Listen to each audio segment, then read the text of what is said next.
Hey, so welcome to all of you. So just a couple things that I want to talk about. The main thing we're going to talk about today is the excretory system. We're going into our last system. Today's the second last day of lecture. Tomorrow will be my last lecture.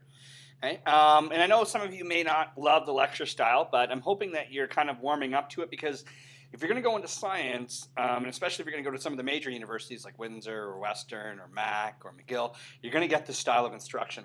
And the reason for it is it's our quickest way to get information into your brain. We can't be doing tons and tons of activities when we get into a hard subject like biology and chemistry. We kind of have to learn through, just sit there and listen and absorb it. And I know it's difficult for some people, but in science, that's the way that we usually do instruction. So a couple things just to keep in mind. With my course, the only material for this last unit that I'm requiring you to know is what's in the lectures and then those homework things that are in the lectures.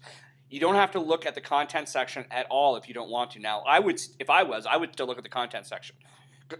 Excuse me, because some of the stuff that I'm going over is in the content. However, everything that I'm going to test you on for this last unit will be in lectures. Now, there's a couple times where I ask you to do questions in lectures, and I still count those because it's inside the lecture. But there's nothing from the content section. Everything that I expect you to know will come from these lectures that I'm going through. Okay, and that's very similar to university. Now, the only other thing about university is what professors do, and I've worked with a ton of professors, so I'm kind of familiar on how they're going to teach. Is they're going to say, okay, professor, you're going to teach chapters 1 and 2 out of the textbook, okay, and you're going to have a big biology textbook next year. Now, what they do is they kind of summarize chapters 1 and 2. Okay, they're going to do a lecture on summarizing 1 and 2.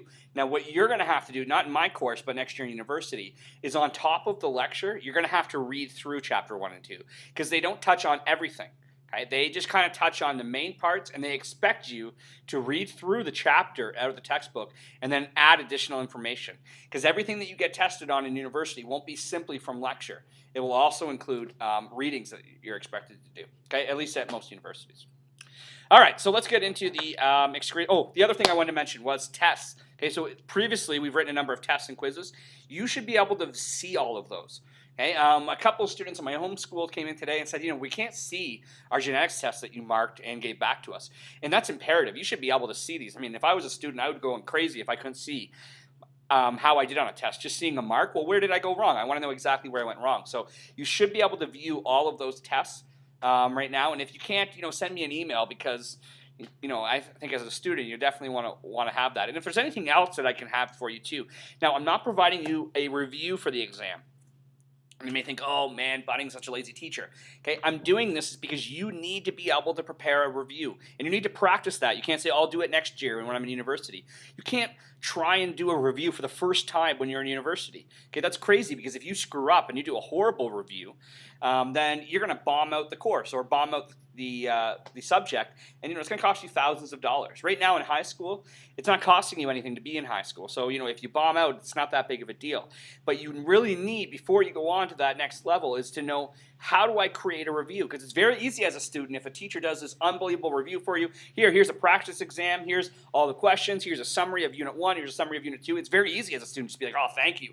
Thanks for all of this information. Now all I have to do is this. Well, that's easy. It's too easy.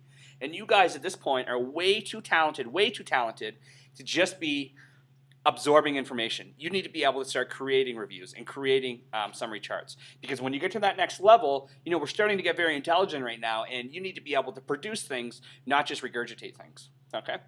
All right, so let's go through the excretory system. So, slideshow.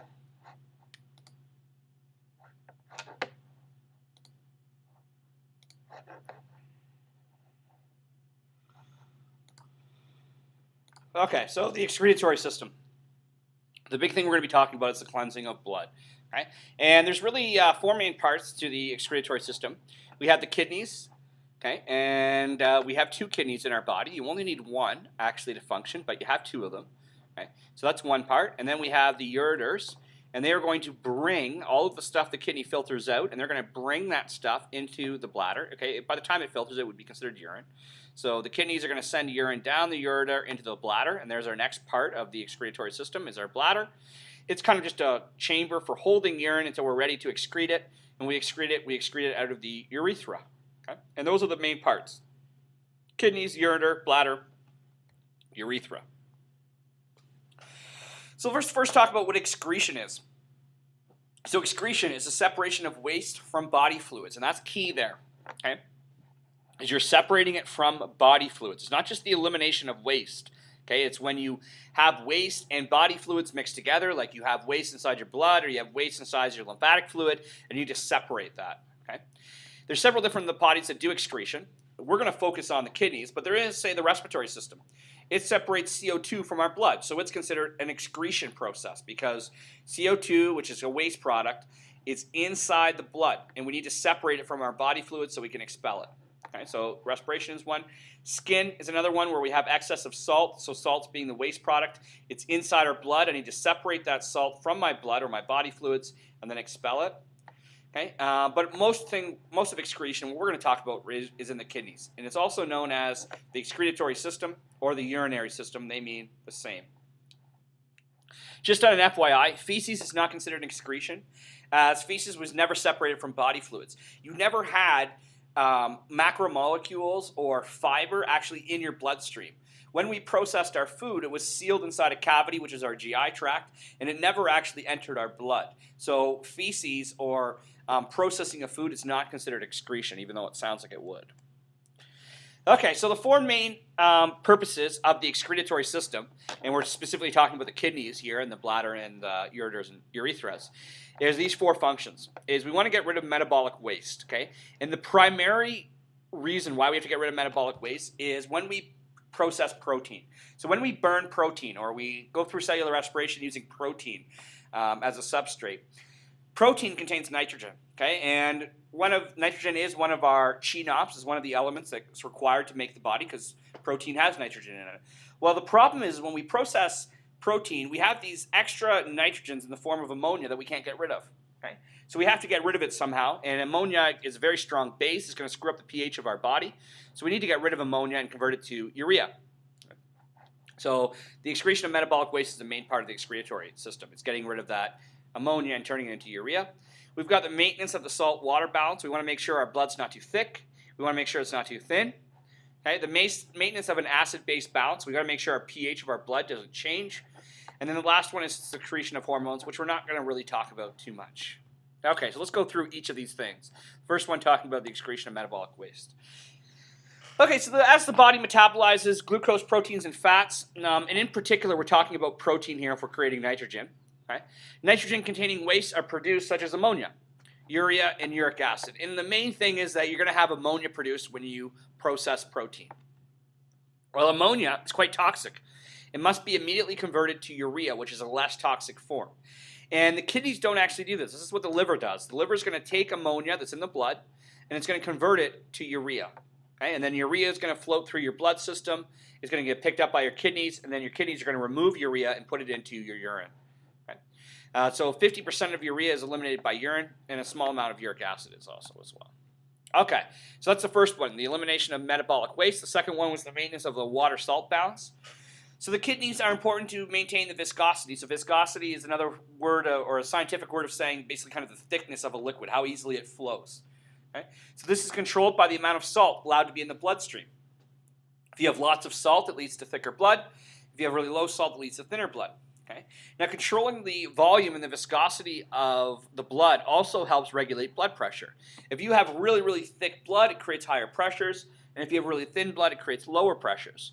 Now you may think, okay, I want to have low blood pressure, I want to have thin blood. You don't want to always have thin blood. Okay? Some of the problems with thin blood is that you can't stop bleeding. So people who have had a stroke or had a heart attack will often take blood thinners. Or if you're not on a blood thinner, you'll take, say, an aspirin every morning. Now that does thin out your blood, but they do have a huge problem. There's a side effect to doing that. And that's your inability to clog an open artery or an open vein or something like that. So if you get cut, it's very difficult if you have thin blood in order to seal that up. So someone who is, say, taking aspirin every morning, they can bruise very easily because when they smash into something and, say, open up some capillaries, it's hard for those capillaries to seal up again because the blood is so thin. Okay? And now, alternatively, you don't want thick blood. Because if you have really, really thick blood, it can start causing clogs, and that will lead to strokes and then potentially heart attacks. So you want to have a balance of not too thick of blood and not too thin of blood. And the next one is the kidneys work with the acid bases, and in particular, when it's removing that ammonia or converting, say, or removing that urea, okay, and the liver is also converting ammonia into urea, it's making sure that our blood doesn't become too basic, because ammonia will turn the blood into a base. So our body can't function too far out of our normal pH. So our normal pH is about 7.4. And if we go into about 7.8 and beyond, we risk death. And if we drop below 7, we risk death. Okay, so this is kind of very similar to temperature. How we don't have a very big variance in what we can, or what acceptable levels are. Okay, if our blood becomes too acidic or too basic, we're going to essentially die. So if you injected yourself with, say, an acid, a strong acid like hydrochloric acid into your bloodstream, that's going to send your pH right down to, like, say, 6.54, so it's going to kill you. Similarly, if you injected a strong base like sodium hydroxide into your bloodstream, it will also kill you. Okay, and it's basically the reason for it, if we go back, is it'll change the pH. If it changes the pH, enzymes don't function, okay, because enzymes only function at a certain pH. If enzymes don't function, I can't perform cellular respiration. If I can't perform cellular respiration, I can't create ATP, and I die. And again, all deaths are caused by the prevention of cellular respiration. Okay, so injecting someone with an acid is really killing them through stopping cellular respiration indirectly. All right, now we have to maintain our blood pH because all the time we are eating foods that are either acidic or basic. Okay. Also, we're sweating off fluids, so if we start sweating off water, it's going to start changing the pH. If we eat salt, it's going to throw off the pH. So we want to make sure that our pH stays pretty constant, even though we're doing all these changes. Now, how the body regulates pH? If it needs to lower the pH, make it a little bit more acidic, it will release H pluses. Okay? If it needs to raise the pH and go a little bit more basic, it will secrete bicarbonate ions. Okay? Now, since most of our foods are acidic, the kidneys are oftentimes secreting H pluses in order to lower that down. Okay? And we'll be urinating out a lot of H pluses to get rid of all the acids inside our body. Okay. Now, the next part is secretion of hormones. I'm not going to talk very much about this. Okay, we're not going to really talk about the secretion of hormones from the excretory system, so I'm going to kind of skip over that. I'm not going to ask you really anything about the hormones released from the kidneys. Okay, this is what I do want you to know, though, the four main parts and what they're used for. Okay, so the first are the kidneys. They're two fist-sized organs located in your lower back. Okay, they're on the back part. They're kind of like right around your kidneys, or sorry, your spine. So it's not on the front part of your body. So if you kind of are poking at your stomach, you're not hitting your kidneys. You almost have to reach around to your back. Okay, and it's right beside your spine. You're going to have these two kidney-shaped organs called kidneys, incidentally. Okay, you only require one to live, but we do have two. So you are capable of donating a kidney to someone who needs one. From the kidneys, we're going to have tubes running to the bladder, which is going to store all the urine the kidneys produce. And those tubes are called ureters. And they're muscular tubes in which the kidneys secrete urine transport to the bladder. The tubes perform peristaltic contractions. Now, peristaltic contractions, if you remember from grade 11, is just that gradual contraction of a wave that goes through to make sure that urine only goes one direction and that urine is not going to go from the bladders back into the kidneys. Okay, peristaltic contractions prevent that from happening. Then we have the bladder, which is the storage urine for urine. It contains two rings of muscles called sphincters, one at the top where the ureter comes in, and then one at the bottom where it meets the urethra. One sphincter is under involuntary control, and the other is under voluntary control. Okay? So the one at the very top that's preventing urine from going back into the kidneys, that is under involuntary control. Okay? We never want that happening. The other part we have to practice. It's under voluntary control, and that's when you want to pee. You get to control when you are going to go pee by physically releasing that sphincter. So you get a brain that says, okay, I'm on a toilet right now, I can pee, and then your body relaxes that sphincter. But you must decide to do that. And we get better at it. You actually have to learn to control this. And this is why children oftentimes can't control their bladder movements. Okay, they're just not ready to control their peeing because you have to practice using that muscle. And as we get older, and you go through, say, the age of 2, 3, and 4, you learn how to control that, and then you can stop wearing diapers and decide when you want to pee as opposed to it just happening. And the last one is the urethra. That's the tube that connects the bladder to the outside world. Okay, in males it is quite long, okay, depending on, I guess, kind of how lucky of a male you are. But with females, it's always around the same distance, about 4 centimeters. Okay. So here is the different parts of the body. or of the excretory system. We've got our kidneys. Up here are the adrenals. Not part of the kidneys, they're a separate organ, okay, but they are attached to it. So we've got our kidneys, our ureters running down to our bladder storing it, and then our urethra, which is going to open it up.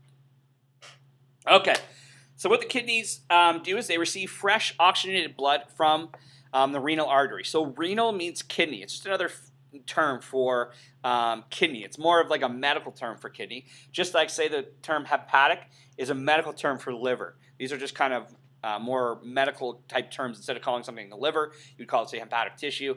And if you were saying you have kidney failure, you could also say you have renal failure, because renal is just a more medical term. Okay. Now, if you notice, you've got the renal artery. So this is receiving blood from the lungs. You're going to have fresh oxygenated blood pumping right into the artery. Arteries move blood away from the heart, veins bring it back. So I'm going to have fresh blood that goes in here. Okay. The blood is going to get filtered. We're going to remove, say, urine. And then the filtered blood is going to return to the body using the renal vein. Okay. Now, when the blood goes in here, notice there's a whole bunch of branches. So as the blood enters the kidney, it's going to go through all of these different things, which we call nephrons. So we're going to go through them a little bit more in depth before it gets filtered and removed and back through the renal vein. Now, there's three main areas of the kidney. Okay. I'd like you to know almost all areas. Okay, so we have the cortex, which is the outer layer here. Okay, and like he mentioned in the video, the cortex means bark, so it's always the outer part, just like the cerebral cortex of the brain. Then we have the medulla, and that's on the inner layer. So that's this part right here where the nephrons are. Okay, and the medulla oblongata is also on the interior of the brain. So that medulla just means inside. And the renal pelvis is just this area that collects all the urine. Okay? So all of these parts are going to basically expel urine into the renal pelvis. The renal pelvis is just kind of a little collecting duct, which is going to send it into the ureter. And those are our three main parts. Now our next lecture, because I'm kind of ending up on this lecture now. Sorry about that. I'll go back to it. This is our last slide. I'll just kind of talk about it here. So the next lecture, we're going to go through a nephron. And the nephron is really the functional part of the kidney. The kidney is just the shape of the things, but kidneys are filled with millions and millions of what we call nephron. And here's an example. With everything that you see in yellow is an example of one nephron. And we have millions of these inside our kidneys. Okay.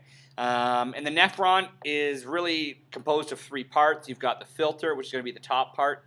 You've got the tubules, which go down inside here into the medulla.